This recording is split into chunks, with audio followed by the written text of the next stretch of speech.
It started like a scene from a movie. One bright morning, people in every country on Earth were staring up at the sky.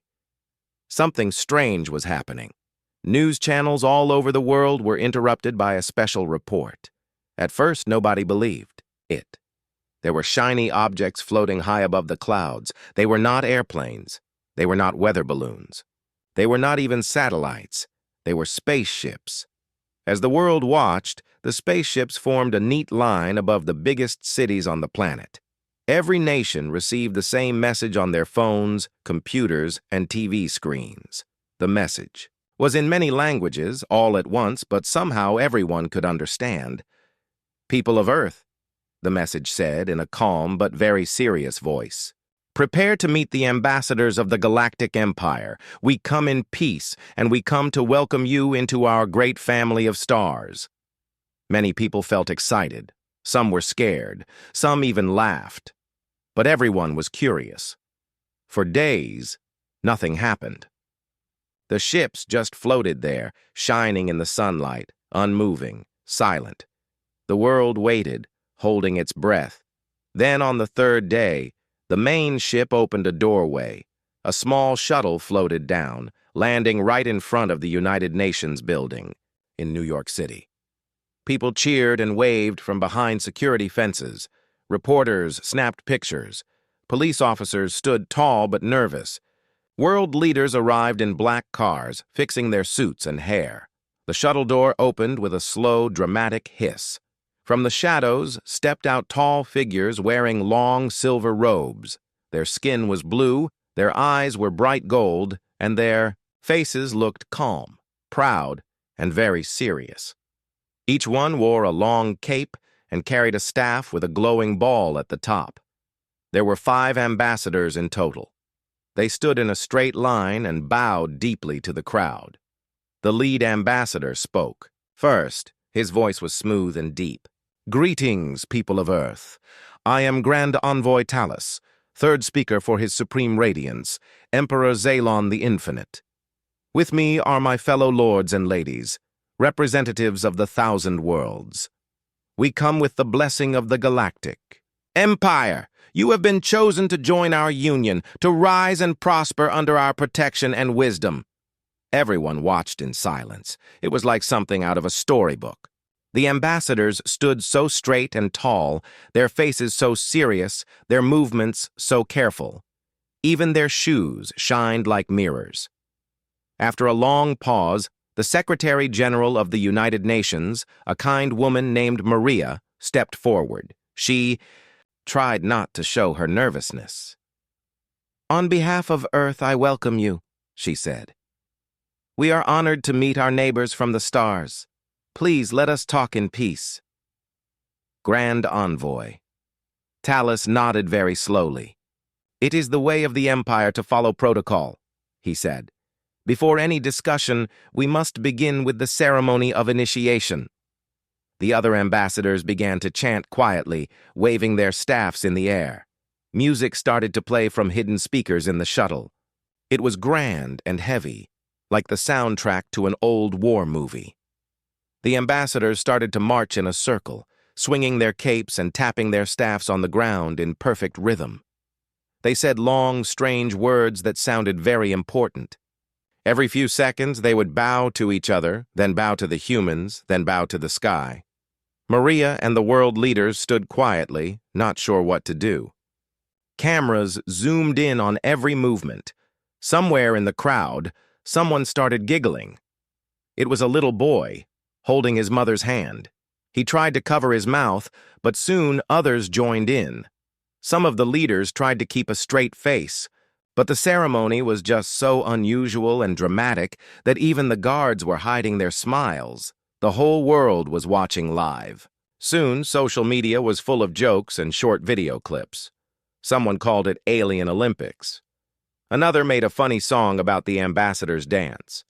Hashtags like Galactic Parade and Space Fashion started trending in every country. The ambassadors finished their ceremony and stood tall again. Grand Envoy Talus lifted his staff and said, "Now, we may begin the official dialogue." Maria smiled politely. "Of course." Would you like to sit down and have some tea or coffee? The ambassadors looked at each other, a little confused. Tea? One of them asked quietly. Maria nodded, hoping to be friendly. It is our custom on Earth to share a drink before important talks. The ambassadors agreed, and everyone walked into the United Nations building. As they moved, crowds outside cheered and waved, some even doing their own silly versions of the alien dance. Inside, the meeting room was ready. There was a big table with comfortable chairs, cups of tea and coffee, and plates of cookies. The ambassadors sat very stiffly, folding their hands in their laps. They watched carefully as Maria poured tea for everyone. The room felt tense, but not in a bad way, more like the first day of school, when everyone is unsure but curious. Grand Envoy Talus began the discussion with a speech. The Galactic Empire values tradition, order, and honor above all. Our empire has lasted for 10,000 cycles. Every new world follows the same path. We offer our protection and guidance.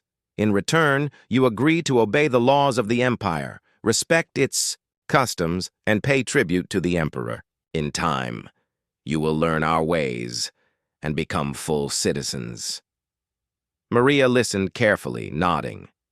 But as the speech went on, she glanced at her team. Some of them looked confused. Some were writing notes, but a few were holding back laughter, their shoulders shaking.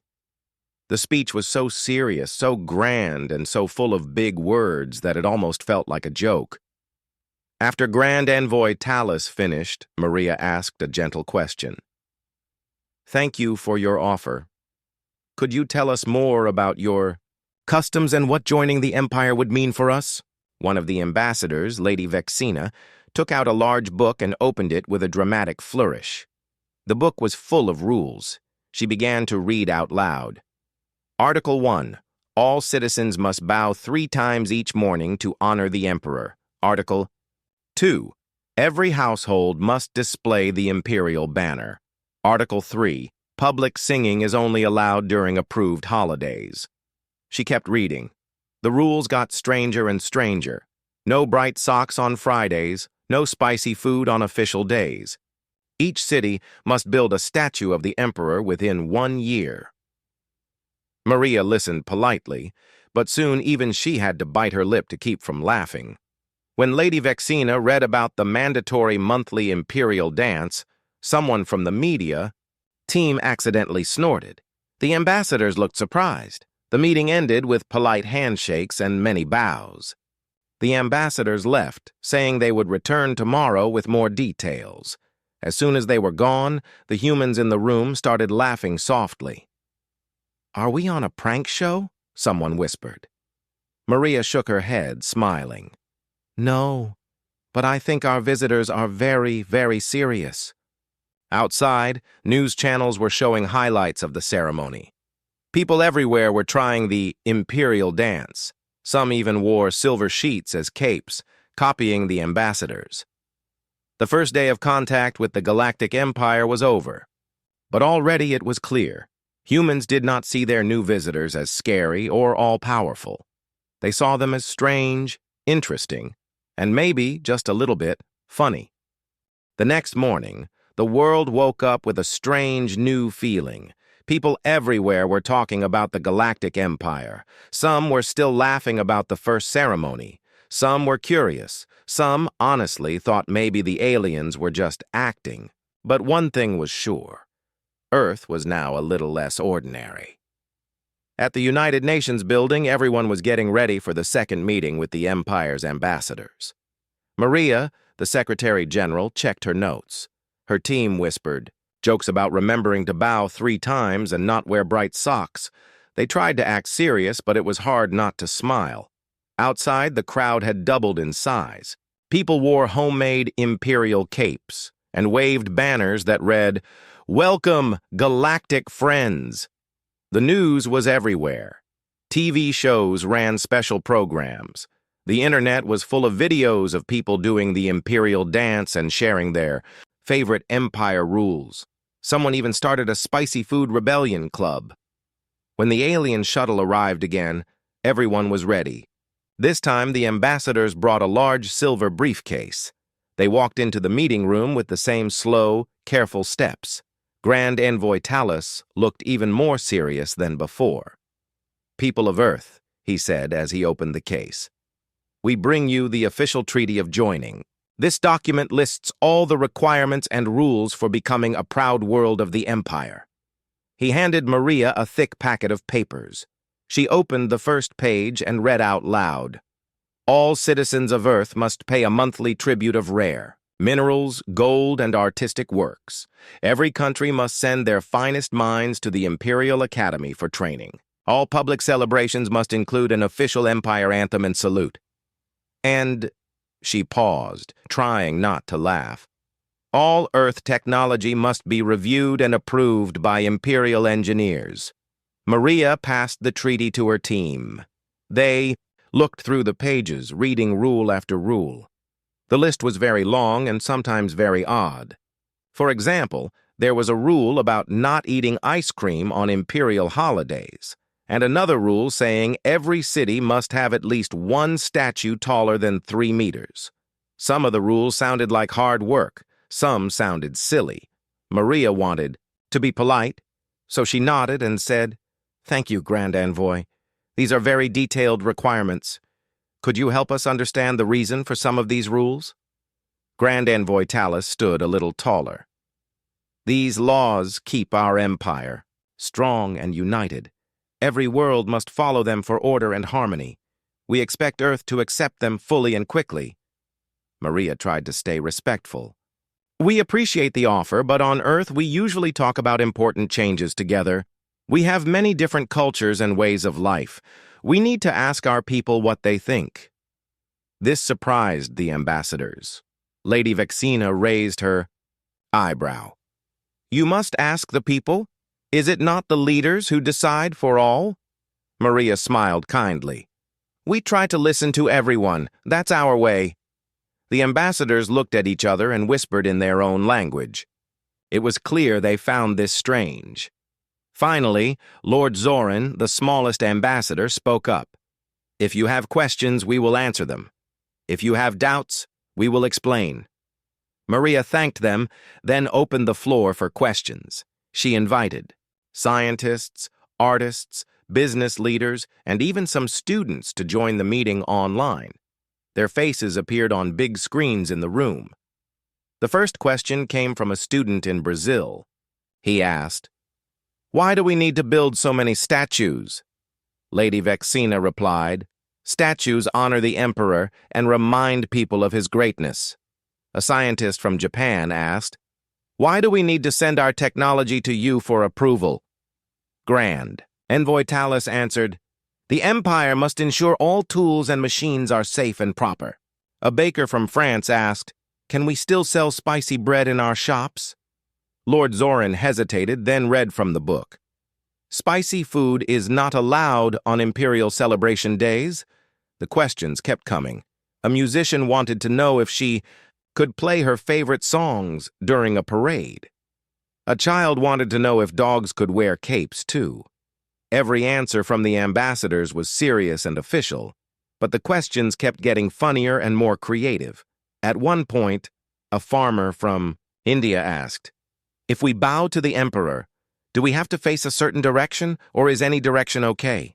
Lady Vexina replied, "Tradition says east, but west is also accepted on alternate days." By now, the people in the room and those watching online were smiling and giggling. It was not because they wanted to be rude, it was just so different from anything they had ever seen. The Empire's rules sounded more like instructions for a big costume party than the laws for a whole planet. A reporter from Canada raised her hand. "Excuse me, but do you have any rules about hockey?" The ambassadors all looked confused. "Hockey?" Grand Envoy Talus asked. Maria explained, "It's a sport, very important to many of us." Talus wrote something down on his notepad. "We will study this hockey. If it is important, perhaps a special rule can be made." The room burst into gentle laughter. Even some of the ambassadors smiled a little, though they quickly returned to their serious faces. During the break, the humans gathered in a side room to talk. Maria's assistant, David, whispered, "Are we supposed to take all these rules seriously? Some of them sound impossible." Maria shook her head, her eyes twinkling. "I think they truly believe this is the best way, but we need to find a way to explain that Earth is different." Outside, people continued their own celebration. More and more were wearing silver sheets and making up their own imperial rules. Some held contests to see who could bow the funniest. There was even a parade with kids dressed up as ambassadors, pretending to read from giant books and waving plastic staffs. The Empire's delegation noticed all of this as they left the building. "Grand Envoy," Talus frowned. "Why do your people laugh so much? Are our rules funny to you?" Maria tried to answer honestly. "It's not that your rules are bad. They're just very different for us. On Earth, we use laughter to bring people together and to think about new ideas." Talus looked confused but nodded slowly. "Laughter is not common in the Imperial Palace. It is seen as a distraction from duty." Maria thought for a moment, then smiled. "Maybe laughter can also be a sign of strength. It helps us connect and face hard things together." The ambassadors did not fully understand, but they respected Maria's answer. They promised to return the next day with more explanations and to answer even more questions. That night, Earth felt a little closer, together. People talked about the Empire's rules over dinner, at parks, and in late-night cafes. TV hosts did silly skits about no spicy food days, and artists drew cartoons of the Emperor's statue surrounded by giggling children. In space, the Empire's ships watched Earth's broadcasts. Some of the younger aliens, curious about laughter, began copying the humans, trying to smile and even laugh quietly in private. The serious ambassadors met in their shuttle. They argued about whether to punish Earth for not taking the rules seriously or to give them more time. Finally, Grand Envoy Talus said, "Earth is a strange world, but it has spirit. Maybe we must learn more before we judge." As the sun rose, the next morning Earth was ready for another day of surprises. The world was not scared of the Empire. Instead, they were ready to ask more questions, make more jokes, and show the galaxy that laughter could be powerful too. The first meetings with the Empire did not bring fear or sadness. They brought confusion, curiosity, and a joy that spread from one country to another. Humanity was not just meeting the Empire, they were showing the universe what made them special. The third day of Earth's contact with the Galactic Empire began with even more excitement than before. By now, almost every person on the planet had heard of the Empire's rules, ceremonies, and long, serious speeches. Some people were still a bit worried, but most were starting to think of the whole thing as a strange, wonderful adventure. That morning, Grand Envoy Talus and his ambassadors returned to the United Nations building. They wore their silver robes, shiny boots, and tall hats. This time, they brought a floating box covered with sparkling jewels. The box hovered in the air, following Talus wherever he went. The sight of it made many people smile, and a few took out their phones to record videos. Maria and her team were waiting in the big meeting room. The world's media was ready, and millions were watching online. Maria greeted the ambassadors, warmly offering them tea and cookies. Lady Vexina tried a cookie, but she nibbled at it very slowly, unsure about the taste. After the usual bows, Grand Envoy Talus stood in front of the floating box. "People of Earth," he said, "today, you will take the Empire's tests of strength. Every new world must prove its honor, skill, and unity. Only then can you become one with the Empire." Maria exchanged a look with David, her assistant. The words, "tests of strength," sounded very serious. The ambassadors pressed buttons on the box, and a hologram appeared, showing 3 tests. The first test was called the Statue of Respect. The humans were told to build a statue of the Emperor in less than 1 day, using only approved materials provided by the Empire. The second test was the Imperial Etiquette Show, where Earth's leaders had to learn and perform the Empire's official greeting, dance, and salute. The third test was the Challenge of Unity, where a team from Earth would compete against a team of Empire robots in a puzzle challenge meant to show logic and teamwork. The ambassadors explained each rule in detail. Every sentence was grand and dramatic. By the end, Maria was fighting back a smile, and David was hiding his laughter behind a clipboard.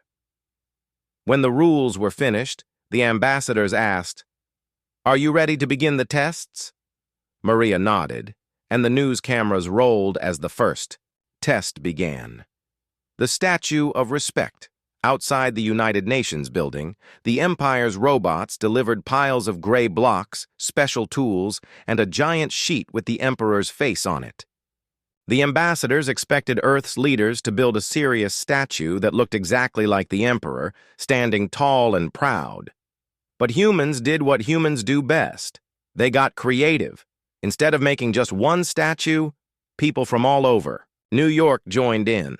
Artists painted the blocks with bright colors. Children added flowers and balloons. Someone put a silly hat on top of the statue's head. By lunchtime, the statue looked nothing like the serious Emperor in the Empire's photos. Instead, it looked joyful, full of life, and surrounded by laughing children and curious tourists.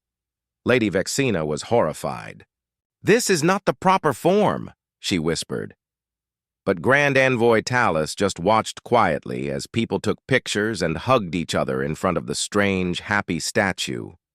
One young boy, holding his dog, said to the news camera, "I like our statue better. It looks like it belongs to everyone, not just one person." The Imperial Etiquette Show. The second test moved inside to the big meeting hall. The ambassadors taught Maria, David, and the rest of the Earth team the official Empire greeting. It was very complicated. First, a deep bow, then 3 steps backward, then a special hand sign over the heart, and finally, a loud, serious chant in the Empire's language. Maria and her team tried their best to follow the instructions, but as soon as they started, things became funny. David tripped over his own feet. Maria accidentally did the hand sign upside down.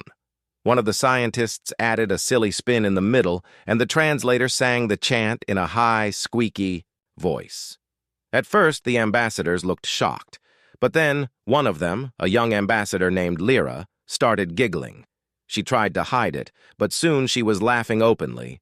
The rest of the humans joined in, and before long, the whole room was full of smiles and happy noises. "On Earth, we like to have fun with new things," Maria explained to Lyra, who was still smiling. "Sometimes laughter helps us learn faster." The Empire's other ambassadors tried to stay serious, but even they found it hard not to smile. The news cameras showed millions of people around the world trying the Imperial greeting at home, each one putting their own silly twist on it. The Challenge of Unity. The last test was meant to be the hardest. The Empire's robots set up a giant puzzle in the middle of the meeting room. It was a huge, glowing board with moving pieces, strange symbols, and lights that blinked on and off. The Empire's team of robots lined up on one side, ready to solve the puzzle quickly and perfectly. Maria chose a team of regular people: a teacher, a nurse, a teenager, an old engineer, and a little girl. The Empire's rules said they could not use any computer help, just their brains and teamwork. The challenge began. The robots worked quietly, moving the pieces with perfect logic. They finished their first puzzle in just a few minutes. But when it was the humans' turn, something magical happened. Instead of working in silence, the team talked, laughed, and even sang songs as they tried different ideas. The little girl came up with a new way to solve one part of the puzzle. The old engineer used a pencil to fix a broken piece. The teenager and the nurse started cheering for each other. The robots finished first, but the humans finished too, just a minute behind. Their solution was not perfect, but it was clever, fun, and used some ideas the Empire's robots had never seen before. When the challenge was over, Grand Envoy Talus reviewed the results. The Empire's team followed every rule, but the Earth team showed something new. Lady Vixina asked, "Is it allowed to laugh and cheer during a test?" Maria smiled. "On Earth, yes. Teamwork isn't just about finishing first. It's about helping each other and enjoying the challenge." For the first time, the ambassadors did not correct her. Instead, they watched as the humans hugged and celebrated together. Unexpected results. At the end of the day, the Empire's ambassadors met in private. They were confused and a little worried. Earth had passed all the tests, but not in the way the Empire expected. The humans did not follow every rule, Lady Vexina said. Their statue was wrong. Their greeting was a mess. They even sang during the puzzle. "But they finished everything," said Lord Zorin. "They did it with joy, with teamwork. Even our young ambassador laughed with them." Grand Envoy Talus nodded slowly. Perhaps the Empire's way is not the only way." Meanwhile, the videos of Earth's tests went viral across the galaxy. Other worlds saw humans painting. The Emperor's statue, with bright colors, doing silly dances, and solving puzzles together. Many alien viewers found themselves smiling, and some even tried the Earth way at home. Back on Earth, the celebrations continued. People in every country joined galactic test parties, building funny statues in parks, learning the imperial greeting with friends, and organizing friendly puzzle contests at schools and offices. That night, as the alien ships floated above the Earth, the ambassadors looked down at the bright lights and laughter. For the first time, they wondered if maybe, just maybe, there was something important to learn from this little blue planet. The next morning, the Galactic Empire's ambassadors stood on their ship, looking down at Earth. The planet was full of new sounds, music, laughter, and the cheerful voices of billions of people. The Empire's official rules, ceremonies, and tests had not been followed exactly as planned, but something amazing had happened. Instead of fear or boredom, the humans brought happiness, unity, and creativity to everything. Inside the main ship, Grand Envoy Talus met with Lady Vexina, Lord Zorin, young Ambassador Lyra, and the other officials. Talus was quiet. He stared at a large screen showing news from Earth. Children dressing up as ambassadors, families building statues in the park, old people learning the imperial greeting with their grandchildren. Even now, new empire parties were starting all over the world.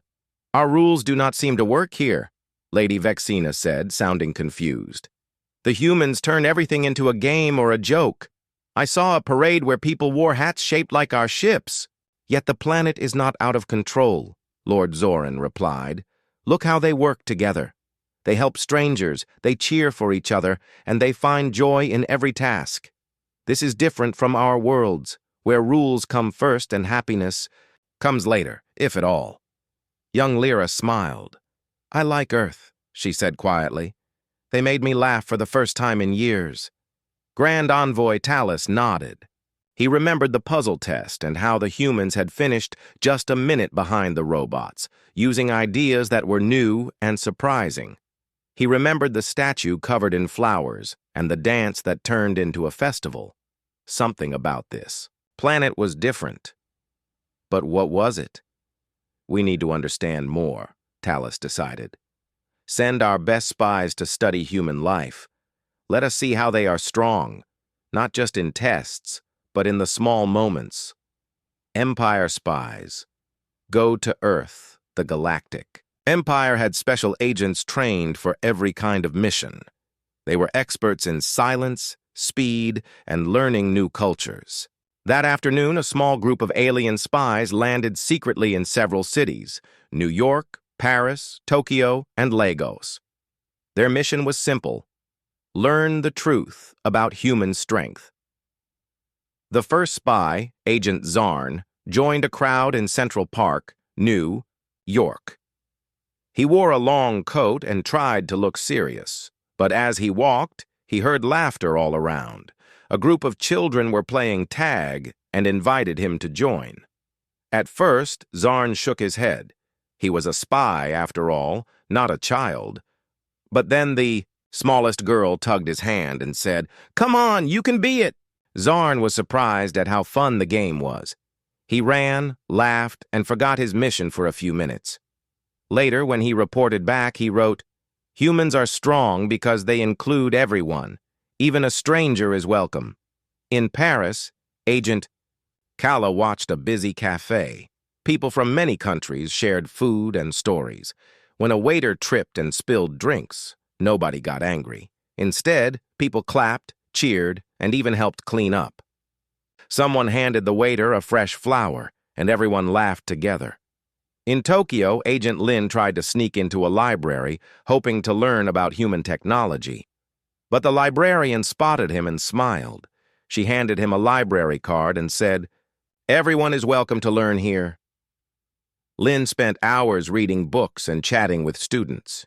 He was amazed at how freely people shared knowledge and ideas. In Lagos, Agent Rix joined a street festival. There was music, dancing, and bright costumes everywhere. Rix was shy at first, but people pulled him into their circle and taught him the local dance. "Earth's real power," he wrote in his report, "is the way they share happiness. It brings everyone together, even outsiders like me." The Empire's technology gets the human touch back on the main ship. Some of the Empire's machines started to have small problems. A few robots jammed. A navigation screen began to blink strangely. The Empire's engineers were puzzled. But then a team of Earth scientists, who had been invited for a technology exchange, offered to help. At first, the Empire's engineers were suspicious. "Our machines are the most advanced in the galaxy," they said. "Earth people cannot fix what we cannot." But the human engineers were not discouraged. They took off their jackets, rolled up their sleeves, and got to work. They worked with laughter and teamwork, sharing snacks and telling jokes while they fixed each problem. When a robot jammed, a young woman from India used a hairpin to loosen the stuck part. When a screen went dark, a boy from Brazil suggested hitting it gently on the side, which somehow worked. Every solution was simple, clever, and a little bit funny. The Empire's engineers watched, amazed. "You do not follow our manuals," one said, "but you fix things anyway." The humans smiled. "Sometimes there's more than one way to solve a problem," said Maria, who joined them to watch. The Empire's machines worked better than ever. Soon, the engineers and humans were working side by side, teaching each other new tricks. Human creativity surprises the Empire. The Galactic Empire always thought creativity was for artists and children, not for real life. But on Earth, creativity was everywhere. When the Empire needed to move their shuttle to a new landing spot, humans helped by decorating the new area with music and art. When the Empire's leaders hosted a formal dinner, Earth's chefs made foods from every country and let the ambassadors taste spices, sweet cakes, and colorful fruits. Even the ambassadors smiled when they tried chocolate for the first time. During a city walk, Grand Envoy Talus saw a mural painted on a wall. It showed humans and aliens holding hands, with stars all around. The mural was bright and happy, full of hope. "Is this allowed?" Talus asked Maria. "On Earth, we celebrate friendship with art," Maria explained. "It reminds us that we're all connected." Talus nodded slowly. The Empire had always used art for official portraits and statues of leaders, but never like this. He began to wonder if there was more to life than just following rules. Alien admiration grows. As the days passed, the Empire's own people, technicians, guards, and even other ambassadors, began to change. Some tried Earth's games. Some shared jokes with humans. Some even started laughing during meetings, surprising themselves. Back in the Empire's command center, Grand Envoy Talus and his team read the spy reports. Every report told the same story. Earth was special, not because of its weapons or money, but because of the way humans treated each other. On Earth, a stranger can become a friend, Agent Zarn wrote. They share knowledge, even with outsiders, said Agent Lin. Happiness is the real strength of humans, said Agent Rix.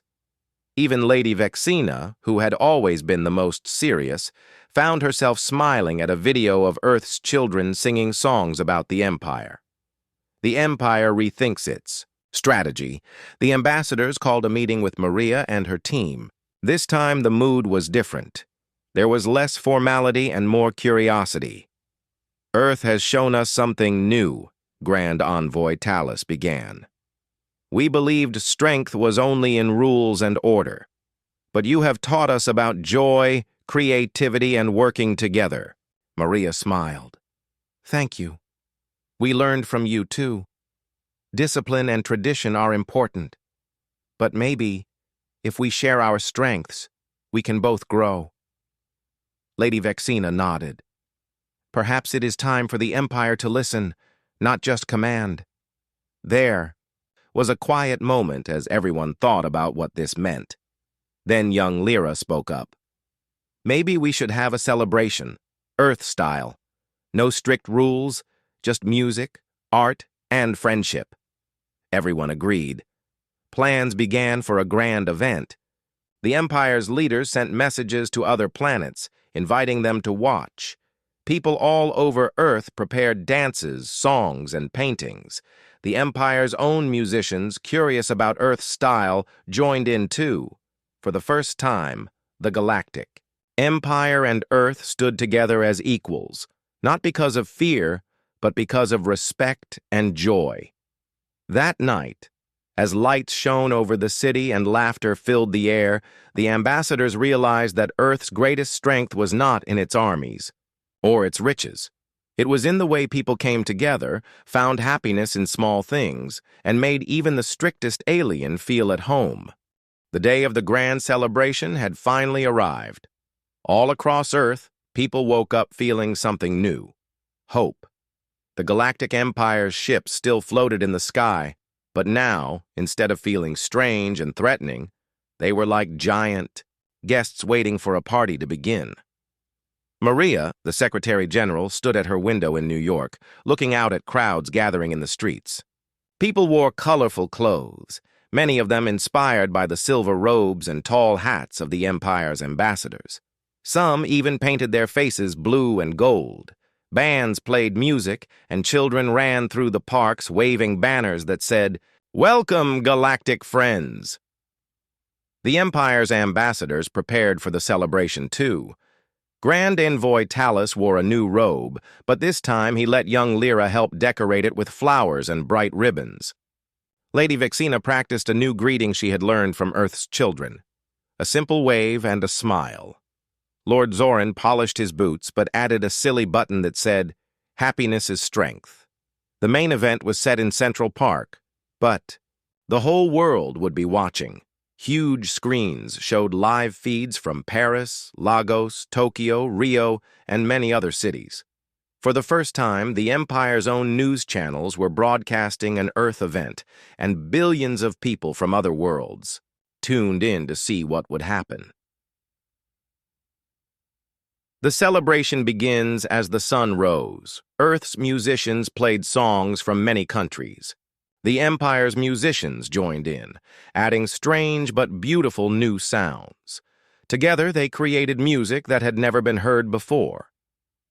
Maria walked onto the stage, followed by the ambassadors. The crowd cheered and waved, their voices full of excitement. Maria greeted the world with a big smile. "Today," she said, "we welcome our friends from the Galactic Empire. We have learned from each other about rules, about joy, and about the power of coming together. Let us celebrate not as strangers, but as partners, as dreamers, as family." Grand Envoy Talus spoke next. He looked out at the happy crowd and smiled, a real honest smile, not the practiced serious one he used before. The Empire came to Earth with rules and traditions, he said. But Earth taught us the power of laughter, creativity, and kindness. Today we celebrate together. Let this day be the start of a new friendship. The Empire's musicians played their anthem, but this time it was faster and brighter, with human instruments added. The crowd clapped along, and even Lady Vexina found herself tapping her foot. Then, children from many nations took the stage. They sang a song about stars, hope, and friendship. Some sang in English, some in Spanish, Chinese, French, Arabic, and dozens of other languages. But everyone understood the feeling. Games, food, and surprises after the speeches, the real fun began. The park filled with games from every world. The Empire's ambassadors tried playing tag with Earth's children, and for the first time, Grand Envoy Talus was it. He ran after the laughing kids, his long robe flying behind him. At another booth, Lady Vexina tried her first ice cream cone. At first, she was nervous. It was cold and strange, but after the first taste, her eyes grew wide. "This is delightful," she declared, and soon had 3 more. The Empire's chefs brought special foods from their worlds, sweet fruits that glowed, soft breads that floated in the air, and drinks that fizzed like tiny stars. Earth's chefs offered pizza, samosas, tacos, noodles, and more. People lined up to try everything, laughing at the new tastes and trading recipes. Artists painted huge murals. Some showed humans and aliens dancing together, while others showed rockets flying through star-filled skies. One wall became a place where anyone, young or old, human or alien, could draw or write a message. In a few hours, it was covered in hearts, stars, and words like, "Together forever." There was a contest for the best imperial greeting. Kids performed silly versions, mixing in their own dances, and even the ambassadors joined in, bowing, waving, and spinning until everyone was laughing. A change in the Empire. As the celebration continued, something even bigger was happening far away. On the Empire's homeworld, the Emperor himself was watching. For a long time, he had ruled with strict rules and quiet seriousness. But now, he saw his ambassadors smiling, dancing, and making friends with humans. The Emperor was quiet. Then, he did something no one had seen before. He laughed. He sent a message to Earth. "From this day, let laughter and friendship be welcome in the Empire. Let each world keep its own special ways. Let us learn from Earth and share joy across the stars." The message was broadcast everywhere. On Empire planets, people started to gather outside, sharing jokes and stories. For the first time, laughter echoed in the great halls and parks of worlds that had always been silent and strict. A new agreement. Later, Maria and Grand Envoy Talus met to sign a new agreement between Earth and the Empire. The old treaty, with its hundreds of strict rules, was replaced by a short, simple one. It read, "The Empire and Earth agree to respect each other, learn from each other, and help each other. Every world may keep its own ways. All are welcome." They signed the agreement in front of everyone. Maria handed Talus a pen with a funny feather on the end. He smiled and used it to write his name, and the crowd cheered. No one demanded tributes of gold or statues of the Emperor. Instead, both sides promised to share ideas, art, science, and most of all, kindness. Lasting changes. In the days and weeks that followed, the changes spread. Empire ships invited Earth's artists, teachers, and inventors to visit other planets. Earth welcomed visitors from across the stars. Old rules faded, replaced by new friendships. On Empire worlds, parades grew brighter and happier. People started painting murals and playing games like humans did. Even the most serious officials found themselves smiling more. Back on Earth, life was different too. People told stories about the first meeting with the Empire, the fancy robes, the funny dances, the rules about socks and spicy food. Schools taught children about both Earth's and the Empire's ways. Jokes and laughter became a symbol of strength, not weakness. Maria and her team worked closely with the Empire's ambassadors. They helped build new schools and hospitals. They started projects to protect the environment and explore new planets, always. Together, side by side, Grand Envoy Talus visited schools and told children about his home. He learned to play Earth games and even became a judge for the annual Best Imperial Greeting Contest. Lady Vexina opened a small bakery where she made cakes with Earth's chocolate and Empire's glowing fruits. Her shop became famous, and she was always smiling. Young Lyra started a club where humans and aliens met to tell stories and share music. She said, "Earth showed me how to laugh. Now I want to help others find joy, too." The galaxy transformed. The story of Earth and the Empire spread far and wide.